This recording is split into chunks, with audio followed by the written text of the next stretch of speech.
Okay, we are live. Yay. Yay. Okay, so the reading this week Wait, is, last week it like switched when we were live. It still says off air. Does that matter? It says Oh, live. there we go. We're live. Yep.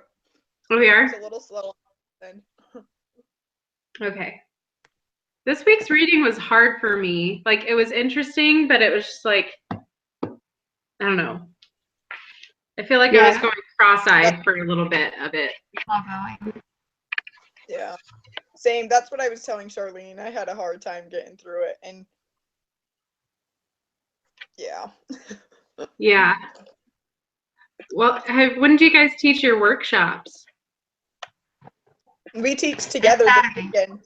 Saturday. This weekend? Yeah, so I'm coming to Seattle this weekend. I'm gonna be there for a week to visit family and stuff and Awesome. do workshops. I actually am flying out to Seattle next week. Oh my gosh, we could have all taught together. Right? Yeah, because like when I'm writing my lessons, I feel, or like, like lesson plans, I feel like I'm not necessarily into like therapy, but I feel like I'm getting into like stuff that could potentially like be deep. Like, and so I've already noticed kind of the fine line between family life education and therapy, because I'm like, oh, how deep do I go into this education without like going too deep? I don't know. Have you guys like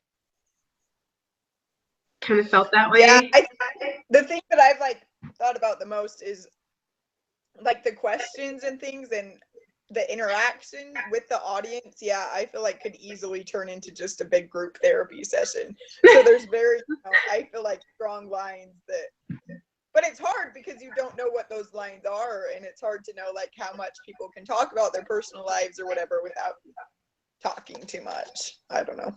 Well, like if people are sharing a story and then we relate it to the overall point, I think that's one thing. But if they share a story and then it's like, okay, let's solve their problem right now. What do you need to do to solve your problem? I think that gets into therapy. So like with our workshop, someone shares something about how they're struggling to be optimistic, and then we can listen to their story and be like, okay, well, this is what we know about optimism, and then we just go into what we know and not specifically like, you need to do this and this and this to solve your life problem, and let's dig into it.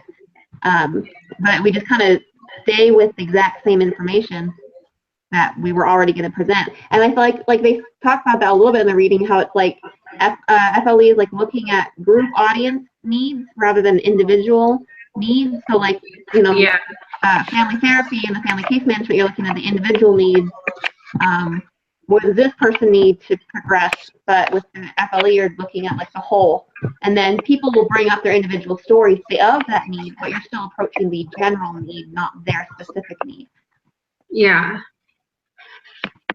Yeah, like I've taught 1 hour so far, and it was about like love and friendship in a marriage, because that's like one of my principles is to, what does friendship look like in a marriage? And I was like, as I was doing some of the activities, I'm like, what if like a person is not friends with their spouse? You're like, I hate this stupid activity. I don't want to do it because I can't stand my husband. Like, I was so nervous that was going to happen. But like you said, like if you kind of focus on kind of like the group overall, like their individual needs are still being met because they're, hopefully learning, but you're not like specifically like, okay, tell me about your, your marriage and, work through this activity and report back to me. So yeah, I didn't do that. Show everyone, let's do a case study on this person, fix them to show you how it's done. Yeah. Like I think that's. Go ahead. Yeah. I think that's one of the biggest things is like just having an overall thing, but then like it's mentioned throughout, to just be aware of the audience, be aware of situations that may be brought up and how you can like keep it on course or whatever. So overall, a general, this sticking with scholarly whatever, but then being aware of that may be brought up throughout. Yeah. I really wish I could have seen like have someone would have like recorded like their workshop just to like get an idea of, you know, the flow of things. But honestly, I'm so glad we're Mormon because we get so much practice like teaching in Sunday school or whatever. I know, I so keep just reminding myself this isn't much more than just teaching Sunday school. Yeah. Oh, I'm like, I'm so glad I'm a Sunday school teacher, so I feel a little bit confident in what I'm doing. Just a little bit. So how did you feel about your first workshop then? I felt really good. Like, so we're doing it for FHE nights in my home ward, and it kind of turned into like, because I was just gonna do like a presentation and like do a PowerPoint, and like last minute, like we couldn't find a projector or anything, and so I was like, well, I'll just make a quick little handy dandy, you know, handout. And that handout, and the class was really small. There was like probably like, let's see, 2, 4, probably 8 couples. Yeah, so there was 4 couples, and so it was really small. And for some reason, I was thinking like it was going to be like a church, like, you know, like a Sunday school where people were going to be attending and I was going to have to be up there presenting. But it really turned out to be like a discussion-based thing where I had the handout and I just stood up there and I was like, you know, I presented like, you know, kind of like what you're saying, what is friendship? And I went in and talked about what scholars view friendship as. And then I was like, so what does it look like in a marriage? And people like shared their thoughts about what it looks like in their marriage, or, you know, just in general. And we just kind of went back forth from me like presenting my research, but then having a discussion about it, to then doing a fun activity to like break up me presenting or me just ranting up there. So it turned out really well. And there was there was 2 people that actually were single, and they had gone through like nasty divorces. And so I was really like nervous about, let's talk about love and friendship when you just went through a divorce, like, woohoo, you know. But they were like, man, I am so glad I attended your class, and blah, blah, blah, blah, blah. So, you know, they weren't like grumpy or anything. So it makes it so much less daunting to think about getting married again, because once you're like, I'm starting to understand what a relationship is, then it makes you more hopeful. So that's good. Yeah. So I'm like, oh, thank you. So we'll see how the next one goes. Other workshops, will they all be with the same people? Yes, actually, yeah. That's good. That's awesome. Yeah, thankfully I started talking about it like last semester, because I knew I was going to be taking this class this semester. And so I actually was like, hey, would you guys want to come do, you know, a workshop if I gave one about marriage? And they're like, yeah. So I got them. That's awesome. You'll have to tell me how you're good. Well, no, is this our last meeting? Yeah. Well, this type of meeting. Wow. I mean, we're supposed to be in contact and stuff. Yeah. Yeah. You'll have to email me how yours goes. Yeah. I think for our first one, we've been advertising to people like in the ward and the young single adult wards and stuff like that, and there's a service project happening the exact same time as our first workshop. So our first workshop might be my family. Service, so we've got to encourage service. Yeah. So I'm like, hey, my sister and my mom, you know, doesn't fit the audience, but my sister does, and I'm like, you guys might need to come to this because we need some people to make it count. There has to be like at least 3 people. So, you know, and we're saying anyone who's not going to the service project should come to our, although if they're not going to the service project, hopefully they have a good reason, aren't just skipping. They should go do service. Yeah. To build resilience. We'll get to practice kind of on, you know, my sister, and then do it with everyone else later, I guess. Well, that's my brother's on standby. Like, if we don't have enough, like, this works for men too. yeah.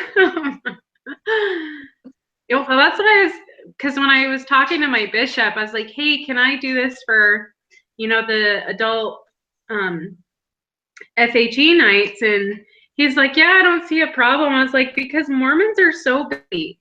Like, we have so many things go on, like weekdays, weekends. Like, I don't want to have it on the weekend when, you know, they're all up in their own thing. And so that's why I decided to do FHE nights. And but it'll be interesting to do the assessments, because I know at least I have like 4 solid couples that'll attend, but you know, I know people will come and go, and so I don't know how my assessments like, so we'll see.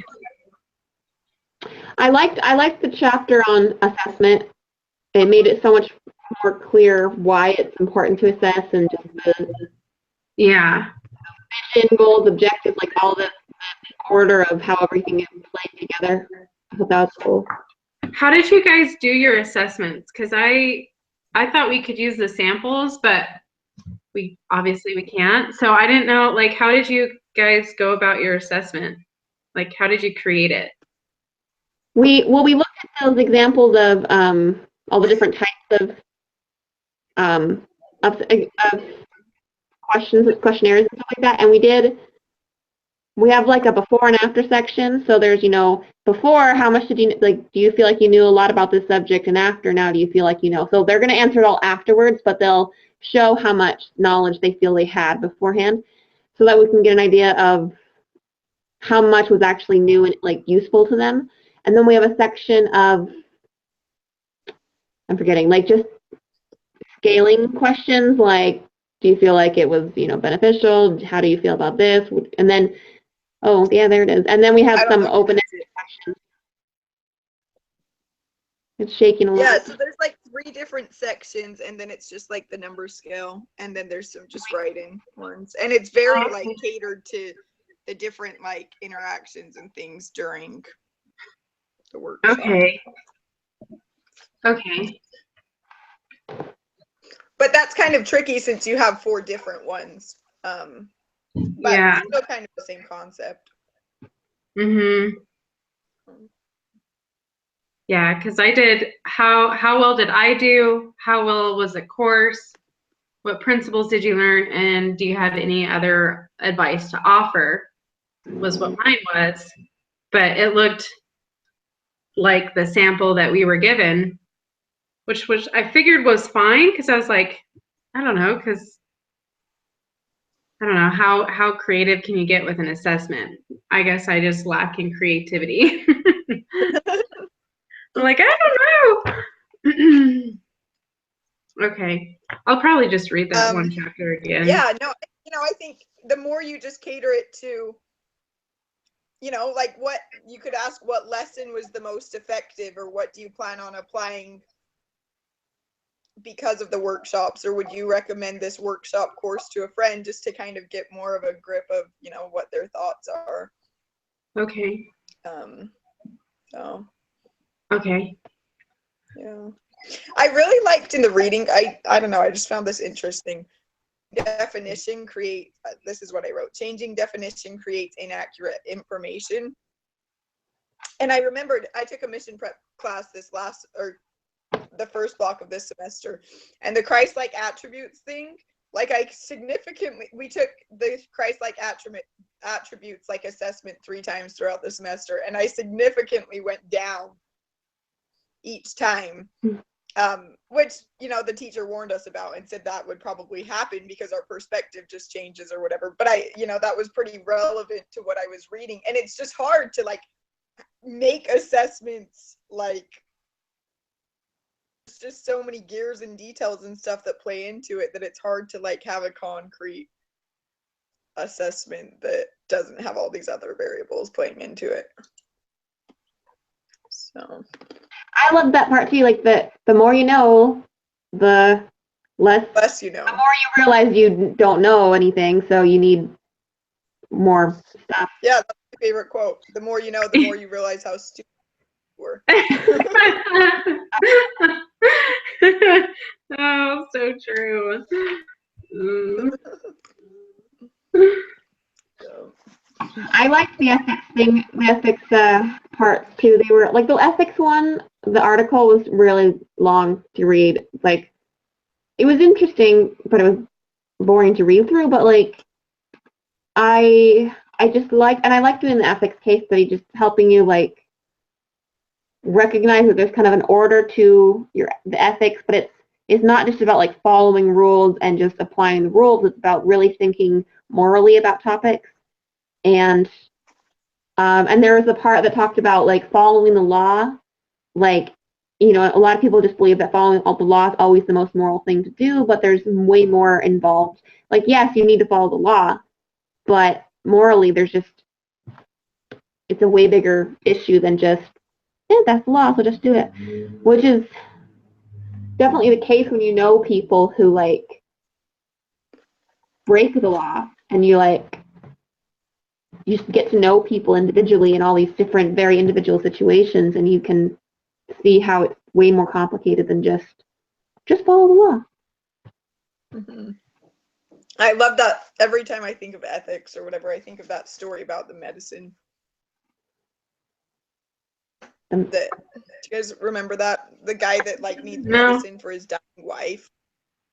It's been like in a of my classes. So there's a woman who's dying, and then there's a man that needs medicine, but he's broke, and he's worked and worked and worked so hard to earn money, but it's still not enough to buy this very specific medicine that he needs. And then it goes into like ethics and what the, you know, morally correct thing to do is, and is it to steal the medicine to save his dying wife? Hard, and he's like done everything that he could, but it's still not enough. So should he steal the medicine and save his wife, or should he like follow the law and not steal the medicine, but then his wife will die? And it just like plays into all sorts of things, and it's interesting to see like, and I think I last read about it in like a child development class, and it's interesting just as we build upon our moral understanding and whatever, how the answers change. So I don't know, that kind of applies to ethics, but it's just not this one like cold hard, you know, this is what you do. So. Yeah, there's so much variance. Yeah, I'm really glad that we did that. Like, okay, here are some examples. What would you do? And I'm like, so glad that this paper like just outlined like the different parts of ethics. Like, okay, here's one focus of ethics. Here's a second. Here's a third. And I really liked practicing. Okay, identify all of the relevant like principles that apply to this situation, and then identify all of the what were they called, like principles, relationships? No, where they didn't like a contradiction, and then identify principles that contradict the, and I was like, oh my gosh, like kind of like what you guys were saying, like you can't just follow one line of thinking because there's another line of thinking that can contradict, and you just really have to like reason through, you know, that ethical thinking. I really liked how it made you think about more than just more than just your own perspective of what's right. Like what I love about this class and like other classes just in general is that like, well, I don't like having to teach things to people, but I like all the readings, all that we're learning specifically, because there's just whole like, it tells you how to think about things. Like you don't even like when approaching an ethics situation, like, I mean, I've had some exposure to stuff like this, but not at this level. So like if someone was to say like, what would you do? I would just be like, I'll think about and decide what I think is best. But I couldn't go through any process because I had no idea that there was a specific process you could go through that would help you understand. And same thing with the, you know, the chapter on marketing and the chapter on on, you know, program about all of them have like outlined this way of thinking about things. And the same with like all higher level classes where like they're showing you new ways to think and these theories and processes that order your thinking.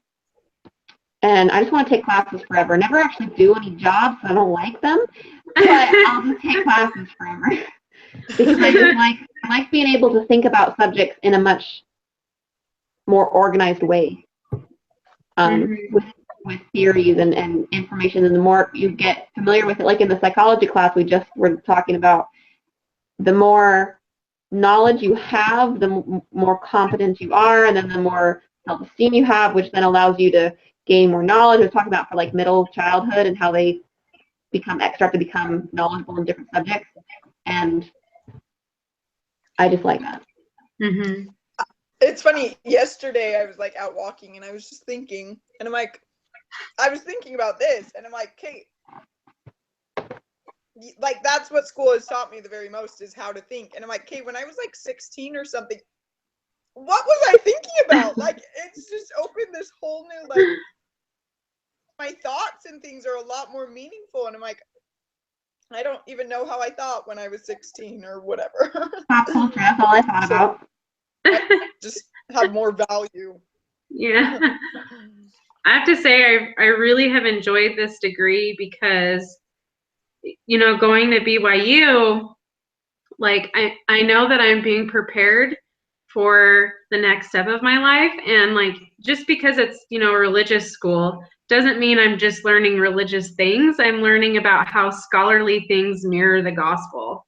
And like with this degree, like I just, all the research that we found, like even my marriage workshop, like commitment, you know, here's a scholarly research on commitment, but here's all of the gospel, you know, principles about covenant keeping and how like similar they are and how they work together. Like it's just so awesome to see that not only can like it's just so awesome to see that all of this scholarly research is building my testimony of what I already know to be true. Like I think that's so cool. So when I was teaching the other day, I couldn't really hardly contain myself because I was just so excited, because I was like, we've been taught this already as members, but this is what the research is saying, and it's true. Like it has to be true. The research is true, and so is the gospel. And I was so excited. So yeah, well said. In one of my it's like the Family 200 class, we have to do that. We have to write, you know, like our thoughts on it, and it's like on the RAM model, so trust and just different parts of relationships. And then there's a gospel application one, and each week we have to like apply what we learned scholarly and then find like evidence of them saying the same thing. And it's so easy every single time because it's all the same. Yeah, it's awesome. And I love that everything in our gospel like encourages us to learn more through the world. Like search through for good sources and learn, get an education. It's not the kind of religion where they want you to be sheltered and don't learn things, don't go out there, because it's like, go for it, go learn all you want to about evolution, because that doesn't have any issue with, you know, our gospel. Or go learn about, you know, marriage and family and sex education. It doesn't matter because the principles are still there and it's supported by research. And the more that we research and this field grows, the more incredible it will be when we are saying this is backed by, you know, profits and by researchers. It's awesome. Yeah. I have to say this class, like the majority of my homework that I'm doing is just pure research, like reading after scholarly article after one of them, you know, like I thought I could really like depend on, you know, the books and the papers that I've gathered through my time at BYU, but you know, our professor, she's awesome because she's like, nope, look at more, you need to look at more research. Like, nope, I need more. And I'm like, oh, I am reading so much research, but I am so glad that she's pushing me to, I guess she's really pushing me to be better. And even though I'm spending hours and hours reading research, I'm I don't know. I'm so glad that I'm developing that testimony of what really is true. So glad you guys feel the same way. Truth all around. That's so good. Well, do you guys have anything else you want to talk about? Because I know we've been, well, do we stay for like 45 minutes or half hour? 20 Half an hour. Okay. Half an hour. So we're good. Yeah. Yeah. Okay. Unless you guys Well, want good me. chat. I wish we did this every week. We should. Man, if I were to do this semester over again, I would have like used the team or. Yeah. I think it's effective with chat, but. Yeah. Yeah. I wish it's so nice to bounce ideas off of other people too. And so would have been nice. Right. We're all like, you know, just pushing through too. Alrighty. Well, you guys are awesome. All right, thanks.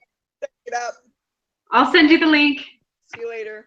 Awesome. All right, Thank bye. you. Good luck. Bye.